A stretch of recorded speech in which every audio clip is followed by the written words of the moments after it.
Every midwinter festival that occurs in the temperate zone, that is to say, occurs in a part of the world where there is climate change from season to season, likes to mark the midwinter period with a number of elements. Greenery, because that's the darkest time of the year, that's the bleakest time of the year. Light and fire, because that's when the days are shortest, the nights longest, and with plenty, with excess, because that's when the agricultural landscape is barren. So every culture that has a midwinter festival is always going to have greenery, lights, lots of food and drink. So the Romans, the Egyptians, the Greeks decorated their houses at midwinter with greenery. The Christians, when they instituted Christmas in December 25th, which we think occurs in the 300s AD, they kept a lot of the local customs, including greenery.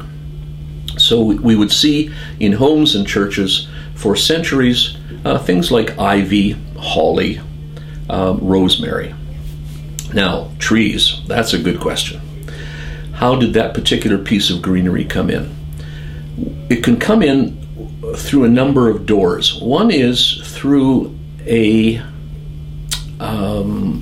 pyramid-shaped device that occurs in Germany and Italy, a wooden pyramid around which are entwined evergreens as a seasonal greenery. That's one way. The second way is through a mystery play, a religious play, held on December 24th, celebrating Adam and Eve.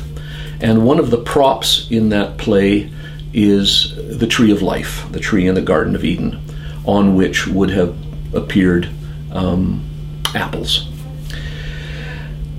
The legend says that St. Boniface interrupted a pagan human sacrifice, chopped down a pagan oak, and encouraged the pagan Germans, as they Christianized, to adopt the evergreen as a replacement symbol for the previous sacred oak. We have, in the 1400s, appearing in various parts of Europe, people putting up trees. Now, first of all, it was an outdoor standard in the streets.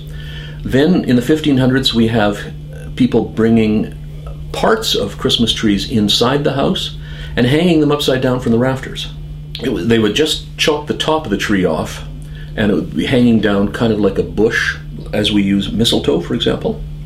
It was common in the Middle Ages to have a little round piece of wood on which were stuck dolls of the Holy Family, decorated with holly and ivy and mistletoe. It was called the Holy Bough, and hang it from the roof. So that's where they got that tradition. That later becomes the mistletoe under which people kiss. It's only in the 1600s that we seem to get upright trees decorated with flowers, cookies, candles, sparkly things. And it's from the 1600s in Germany that tradition spreads. It comes to Canada, we think, in the 1770s with German troops that were stationed in Quebec.